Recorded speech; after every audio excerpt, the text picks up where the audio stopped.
Okay, so I'm doing a video on civil time rules, but I'm doing it on everything that's not 20 days that I can think of. That's how I'm going to do it. I'm not going to do statute of limitations. I'll do that separately.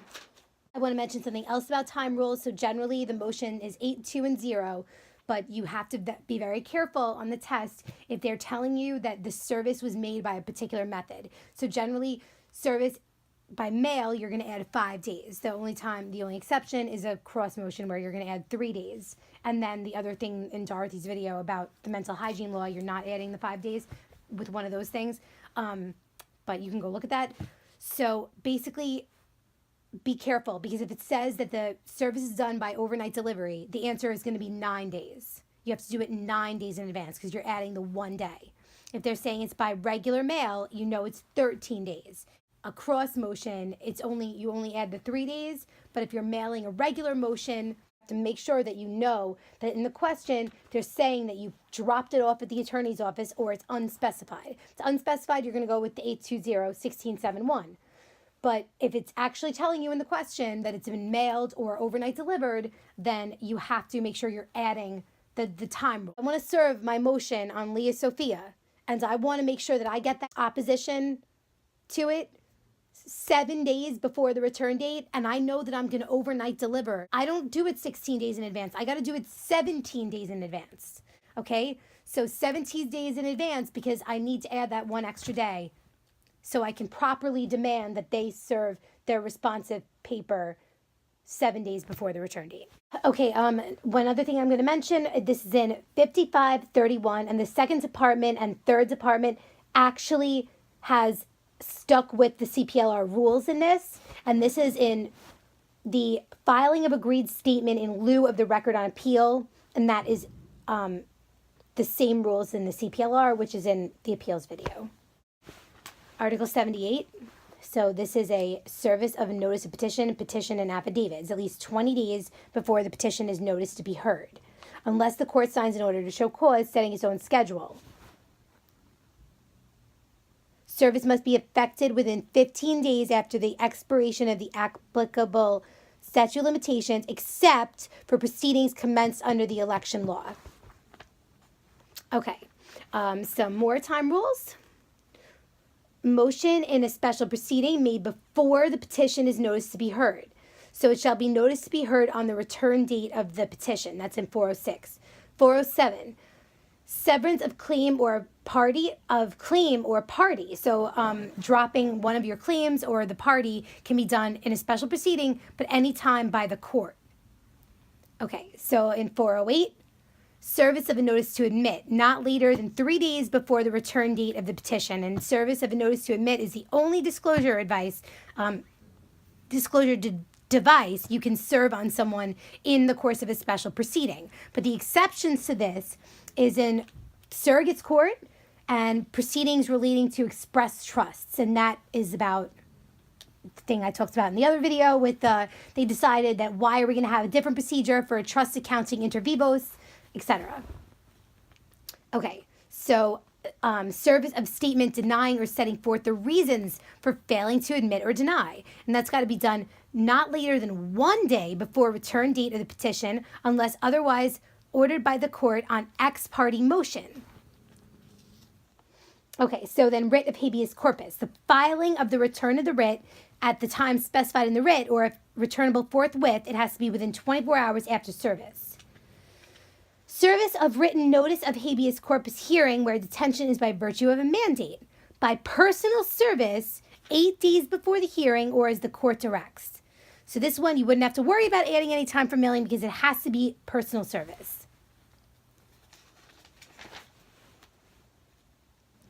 Okay, more special proceeding time rules I have here. There's so many of these. Okay. Okay, so this is in 403. Notice of petition, petition and affidavits. At least 8 days before the notice to be heard. If it's served, so in the special proceeding, remember, it's still 12-7-1 and 8-2 and 0. So the motion, they changed it to the 16, but in the special proceeding, they didn't.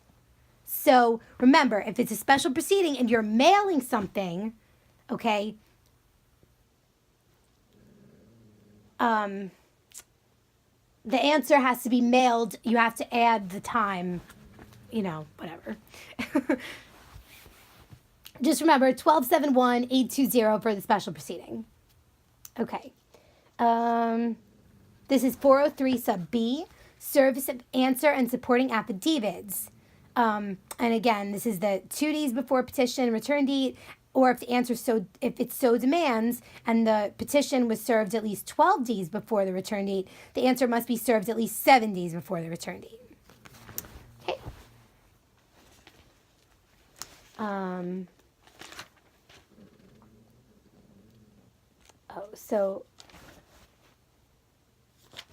Oh my God, I have more special proceeding rules. Okay, more 403B. The reply either has to be served on the return date or 1 day before the hearing date. 404. Respondent raising an objection in point of law has to be in his answer or by motion to dismiss petition upon notice within the time allowed to answer.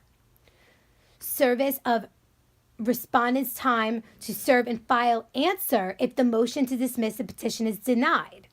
And unless it's specified different in the order, it has to be within 5 days after service of order with notice of entry. And then re-notice by petitioner for the hearing is on 2 days' notice. And the petitioner can object to a point of law in the new matter by putting it in his reply or a motion to strike on the hearing day. Re-notice by respondent for hearing, however, has to be on 7 days' notice. Upon service of the answer, upon 7 days' notice. Okay, so motion to correct defects in 405 within the time allowed for responsive pleading. And again, a responsive pleading is by service of the notice of motion or order to show cause. Okay, so some time rules for 6301 and 6313. Application for preliminary injunction or temporary restraining order, and there is no time constraints on this. I tried to make that clear in that video, but just in case I wasn't, it may be granted at any time prior to a judgment, basically. A TRO can only be granted pending hearing for a preliminary injunction, but other than that, there's really not any time rule. Okay, service of notice of motion for preliminary injunction. This is in 6311. So service of the notice of motion for preliminary injunction, because remember, it always has to be on notice, so you have to serve a notice of motion or possibly an order to show cause. And it has to be done with the summons or at any time prior to judgment. You just can't do it before the summons. So that's in 6311. 6312. Posting of undertaking by plaintiff seeking preliminary injunction, and it must be done prior to the granting. And it doesn't apply to the village, certain public officers, or state or municipal corporations. All right, so now attachment time rules. There's a few of these. And I'm going to do everything, whether it's 20 days or not for this one. 6212, posting of undertaking. It has to be on motion for the order of attachment, and it's a minimum of $500 by the plaintiff. 6211, granting of order of attachment without notice can be done before or after service of the summons. So before the summons or after the summons, and at any time prior to judgment. 6210, granting of TRO prohibiting transfer of assets by garnishee. And this can be permitted upon motion on notice for order of attachment. So that's interesting because normally you think of a TRO as ex parte and a preliminary injunction, but it actually can be granted to prohibit the transfer of an asset by the garnishee upon motion on notice for an order of attachment. Okay, so 6212. Plaintiff's filing of order of attachment and supporting papers and summons and complaint within 10 days after granting of the order. 6213. So to make the attachment valid And if the defendant dies prior to service or a 60-day period of the publication, summons must be served upon the executor within 60 days after letters are issued. More 6213. Action is commenced by filing the summons and complaint and securing an index number pursuant to 304. And within 60 days after the order of attachment is granted, this has to be done. The action must be commenced.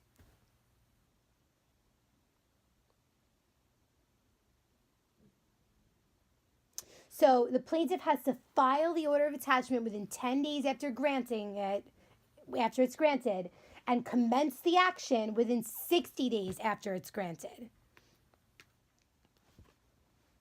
6211.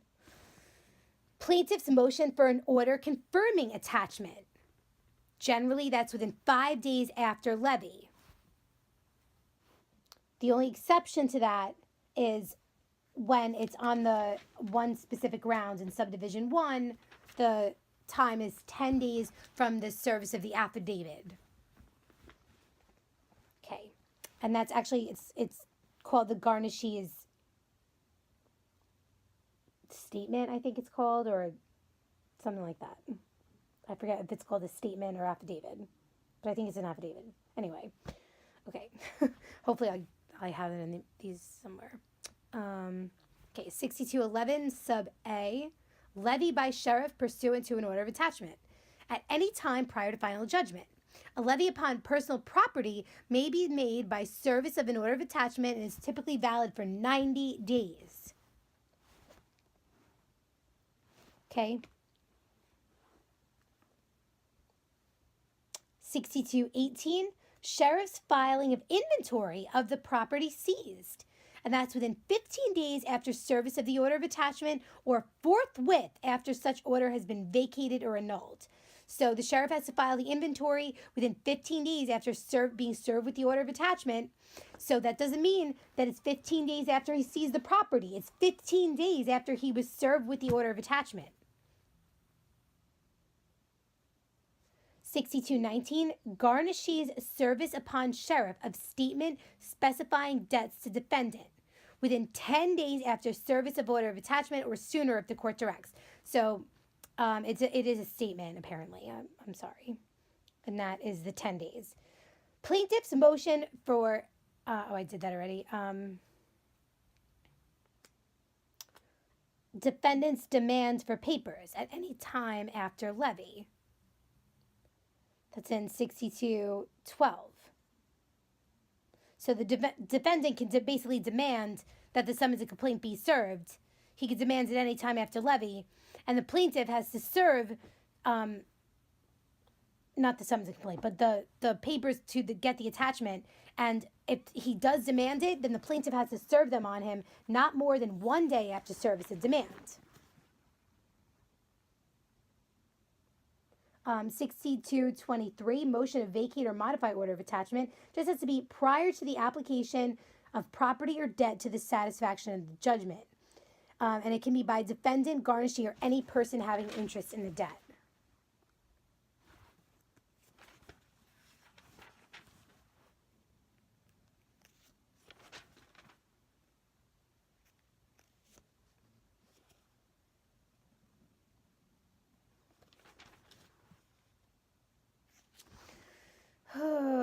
Okay, notice of arbitration hearing. This 7506 has to be at least 8 days notice. 7508, making of award by confession at any time within 3 months after statement is verified.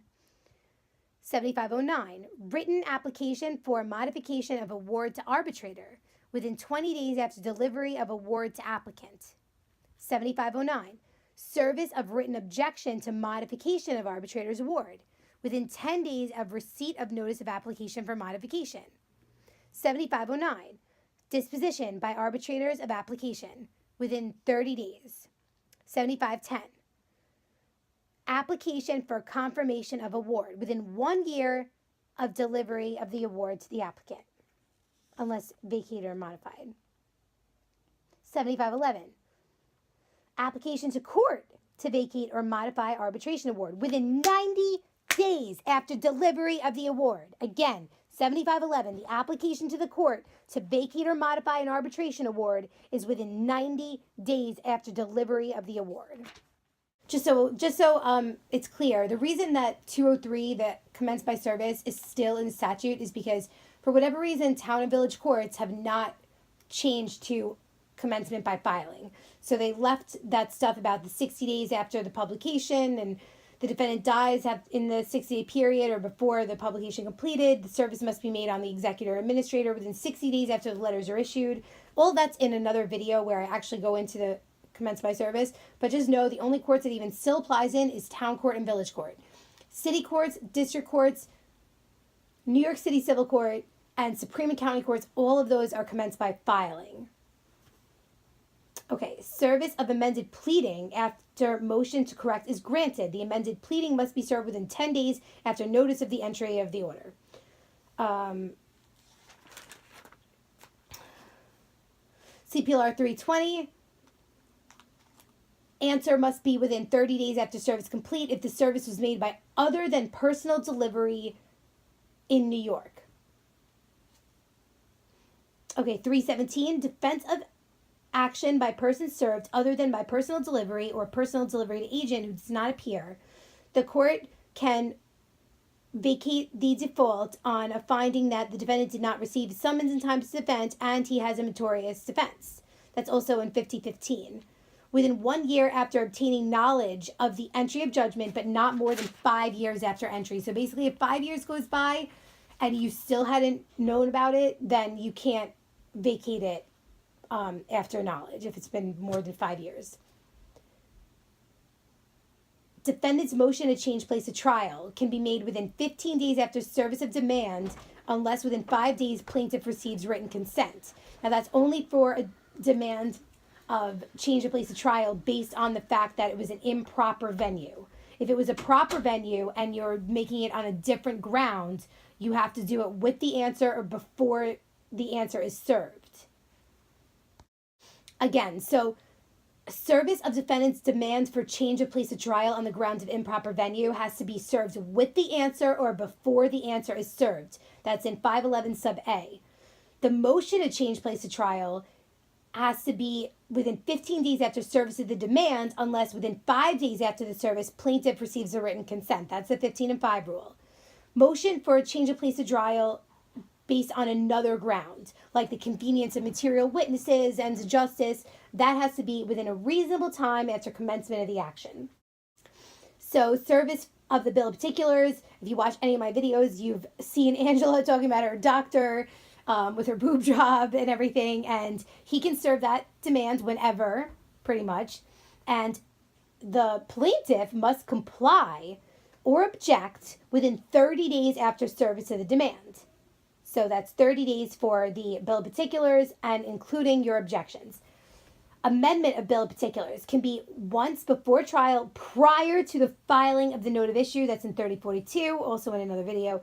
Service of supplemental bill of particulars without leave of court, not less than 30 days prior to trial. Now, do not mix this up with service of a supplemental demand. A supplemental demand is not the same thing, and there's a different time rule for it.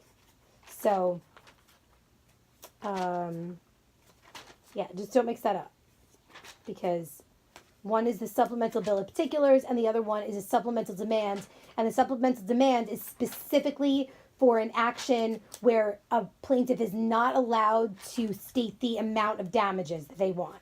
And that's what a supplemental demand is. This thing is a supplemental bill of particulars talking about the new injuries, continuing special damages, and disabilities. That's only in personal injury actions.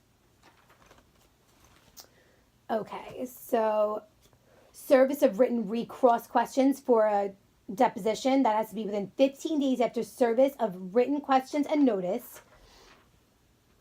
Review of proceeding where witness fails to comply with the subpoena and has been committed to jail, that's got to be done at least within 90 days, and periodic reviews have to be done not more than 90 days after. Notification that a different deponent will be produced has to be at least 10 days prior to scheduled deposition. That's in 3106 sub D. Service of written redirect questions have to be within 7 days after service of written recross questions. Service of written recross questions has to be within 5 days after service of written redirect questions. Service of written objections to errors in notice for taking deposition at least 3 days before the time notice for taking deposition. Otherwise, all errors and irregularities are waived. Service of written objection to form of written questions has to be within the time allowed for serving succeeding questions or within 3 days after service. Otherwise, objections are waived. So again, that's the 2015-7-5, and they're adding a 3 here. So if the last thing that you received was the written recross questions, and you want to object to the form of the written recross questions, you would either have to do it within, there is no time allowed for serving succeeding questions. So you would have to do it within 3 days after the service. So that rule actually becomes a 2015-7-5 and 3. Compliance with demands for addresses of a party is within 10 days of such service. Service of subpoena ducis tecum upon a hospital, bureau, or municipal corporation of the state has to be at least 3 days before the time fixed for production unless the court orders otherwise. That's to give the civil servants basically 3 days to get the records together. Service of subpoena ducis tecum on a library, department, or bureau of a municipal corporation of the state. So this is 24 hours before the time fixed for the records. And this is different than the one where it's requesting patient's records. So the 3 days is for the patient's records. This one is for books, papers, or other things, and that one's 24 hours. So one for the patient's record is 3 days. Service of written request for admission. Okay, so I said I was going to do 20 days, but I always forget that's 20 days, so it's 20 days. Service of written interrogatories. They can be served after commencement of the action, but not before the defendant's time to reserve a responsive pleading has expired, except by leave of court. Okay, motion for review of an order of referee supervising disclosure within 5 days after the order is made. Exchange of filing statements in net worth involving matrimonial stuff within 10 days after joinder of issue or 20 days after service of written demand. Amendment or supplementation of responses to discovery. Whenever the responding party learns that a response was incorrect or incomplete when given, or when the party learns that it's no longer correct and complete.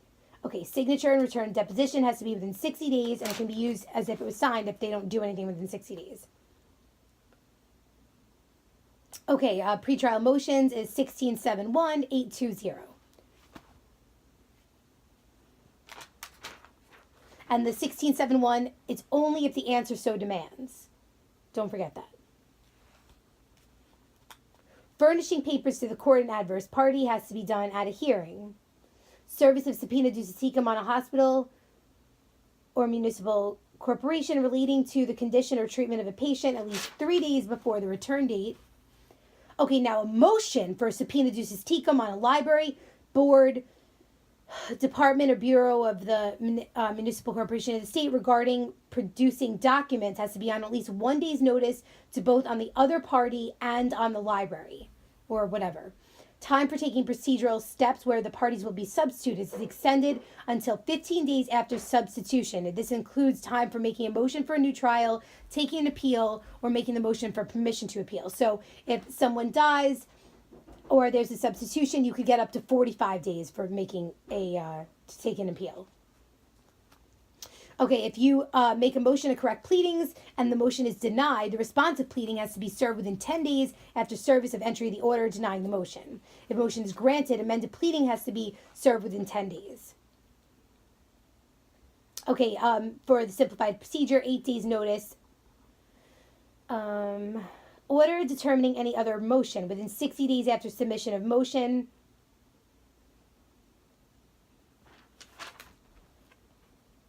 Motion for summary judgment at any time after issue has been joined, but not later than 120 days after the filing of the note of issue. The court may set a date, which may be no earlier, which must be no earlier than 30 days after the filing of the note of issue. So most courts have been setting the time rule for the 120 days, which is statutory. Okay, motion to dismiss the complaint for improper service or whatever when the objecting party raises the objection in the answer. So if you make a motion to dismiss, you have to move to dismiss the action. If you said that you weren't served and you put that in your answer as a defense, you have to make that motion within 60 days after serving your answer. Okay, extension of time to serve pleading where motion to dismiss cause of action is made before service of response pleading until 10 days after service of entry of order determining motion.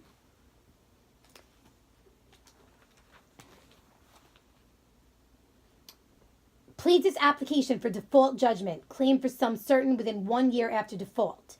If the plaintiff dies and the cause of action survives, the executor or administrator can commence the action within 1 year after the it's extended for 1 year. That's statute of limitations thing that I forgot. Defendant's application for judgment for costs has to be within 1 year after the default. That's the default in 3215, which is whatever. Notice of application for default judgment to be provided to defendant who has appeared at least 5 days in advance. 3215. Notice of default to defendant who has not appeared. So notice of default motion to be provided to defendant who has not appeared if more than 1 year has elapsed since default, at least 5 days notice. Notice to be given to defendant of reference or assessment by jury, at least 5 days notice if defendant has not appeared before motion for judgment is heard. This is a 20-day rule, but I didn't know it, and it's in 3215G3. Additional notice required to take a default judgment against a natural person based upon non-payment of a contractual obligation at least 20 days before entry of judgment. Does not apply to small claims or RPAPL except residential foreclosure actions.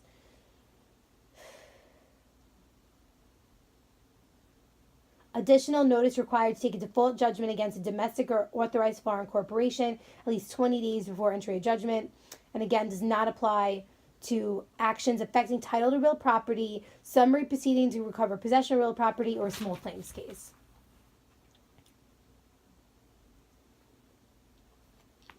Motion to dismiss for want of prosecution, at least 1 year must have elapsed since joinder of issue. That's in 3216. Including written demands for service and filing a note of issue within 90 days after the receipt. That was amended in 2015. Where a court serves a written demand, it must set forth the specific conduct constituting the neglect which shall demonstrate a pattern of delay in proceeding with the litigation.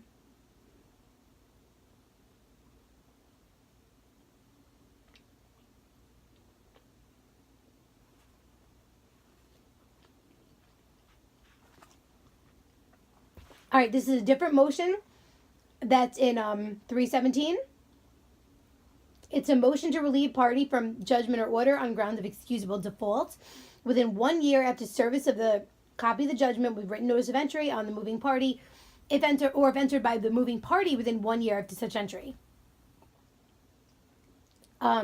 They also talk about default resulting from law office failure. So 317 is like a defense to the action that you were not personally served. This one is talking about motion to relieve on ground of excusable default. It's not necessarily defense. Motion to re-argue within 30 days after service of a copy of the order determining the prior motion and written notice of entry. Good practice would be to serve and file the notice of appeal simultaneously, but there's like a conflict as to whether pre-codification case law permits later filing, like before the appeal has been submitted or determine if it survives. So that's the motion to re-argue. So just know 30 days. I don't think they'll get deeper into that than this. Okay, voluntary discontinuance, 3217. At any time before a responsive pleading is served, or if no responsive pleading is required, within 20 days after the pleading asserting the claim. Judgment by confession. Filing a defendant's affidavit by confession has to be done within 3 years of the execution, but cannot be done after defendant's death. So 3219 talks about the written tender, the deposit payment with the court clerk not less than 10 days before trial. In a contract action, by party against whom a separate judgment may be taken, claimant may withdraw the funds within 10 days. Offer to liquidate damages, that's also within 10 days, not less than 10 days before trial. In a contract action, offer to compromise, not less than 10 days before trial, but not a matrimonial. Can't do that in a matrimonial action. Mandatory settlement conference and residential foreclosure within 60 days after proof of service is filed with the county clerk. They must file proof of service within 20 days after service. Mandatory settlement conference in a med mal, dental or podiatric malpractice action within 45 days after the filing of the note of issue and certificate of readiness. That's in 3409. So this is measured from a different thing. The mandatory settlement conference in a residential foreclosure action, that's within 60 days after the proof of service is filed with county clerk. In mandatory settlement conferences with med mals, it's within 45 days after the note of issue has been filed. Submission of proposed order, that's 60 days. Provisional remedy, 20 days. Service of copy of proposed order of judgment with notice of settlement where settlement is directed by court. If by personal service, not less than 5 days. If by mail, not less than 10 days. Then the counter orders is 7 and 2, respectively. Oh my God, placing the case on the calendar. Watch my other video on this from 2000, whatever year that was. The 40 days thing. Service of, okay, this is in 3402. Service of note of issue upon new party within 5 days. 3402 sub B. Filing statement with the clerk bringing on new party within 5 days. So the service of the note of issue on a new party is within 5 days, and the filing of the statement with the clerk bringing in the new party is within 5 days. Service of notice of motion for preference. It's got to be with the note of issue by the party who serves the note of issue, or 10 days after service if you get the note of issue with no preference. Abandonment of case in Supreme or County Court that's been marked off or struck or unanswered on a clerk's calendar roll. If not restored within 1 year, it can be dismissed. It shall be dismissed without necessity of an order. Okay, notice of med mal 60 days after the issue is joined or the time to answer expires. And the notice has to be in the form specified by the fucking chief administrator. Jury demands, if it's not in the note of issue, within 15 days after service of the note of issue. Decision of court within 60 days after final submission of the cause, or 60 days after motion for new trial, or to confirm or reject, like the referee thing, I guess, whichever is later. First hearing by referee is that's 20 days. Let's see. Okay, Rule 202.44. This is a motion to confirm or reject JHO or referee report. Plaintiff shall move on notice within 15 days after notice of filing was given. If plaintiff fails to make the motion, defendant shall make motion within 30 days after such filing. It's an interesting time rule that I didn't really remember. Okay, motion for new trial within 15 days after verdicts of or filing of referee's report. So that's also the same for a regular court trial, 15 days after decision, verdict, or discharge of jury.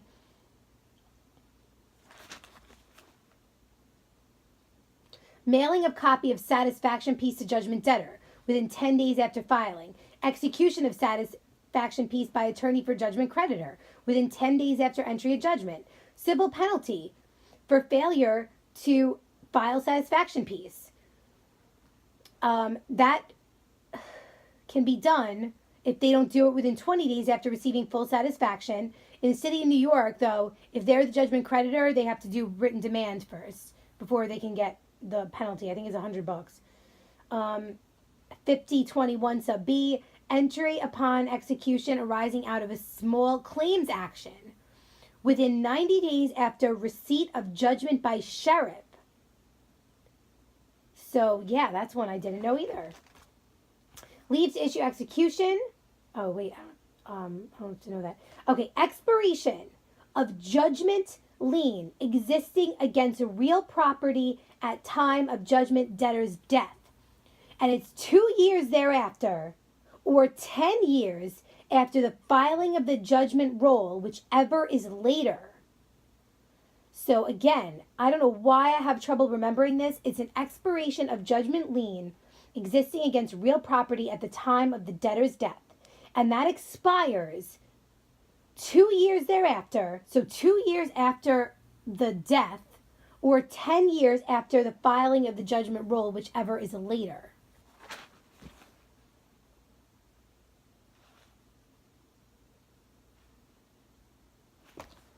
All right, so I basically got up to Article 50.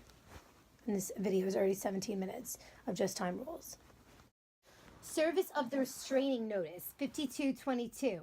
If notice to debtor or obligor has not been given to judgment debtor within 1 year before service of restraining notice, copy of restraining notice and the notice to judgment debtor or obligor shall be mailed by first-class mail or personally delivered to each judgment debtor or obligor who is a natural person within 4 days of service of restraining notice. Yeah, so the first time I took the test, none of this crap was on it because it was like effective in 2009, where they passed tons of amendments about bank accounts, restraining notices, levies of exempt properties. Basically, yeah, I mean, I'm not going to belabor that point. So, information subpoena service of the answers must be made within 7 days after receipt, other than when a state is the judgment debtor. They can't serve more than 50 information subpoenas per month. I don't know if that part's on the test, but just know information subpoena, 7 days. Notice of restraining notice, the service of restraining notice has to be done within 4 days on the debtor after service of the restraining notice, and it can be by personal delivery or first-class mail. Most of the enforcement procedure stuff, it's registered mail, return receipt requested. This one is not. It's 4 days. It's a weird time rule. Okay, so 5224, subsequent examination within 1 year requires leave of court. Return of execution to the clerk or support collection unit within 60 days after issuance, unless it is served in accordance with 5231 or 5232, may be extended in writing by the creditor's attorney or by support collection unit for not more than 60 additional days. Service of income execution upon the debtor within 20 days after delivery to sheriff. Oh wait, these are all levy upon default or failure to serve debtor. That's also after 20 days. Accounting by sheriff of monies collected at least once every 90 days from the time a levy is made.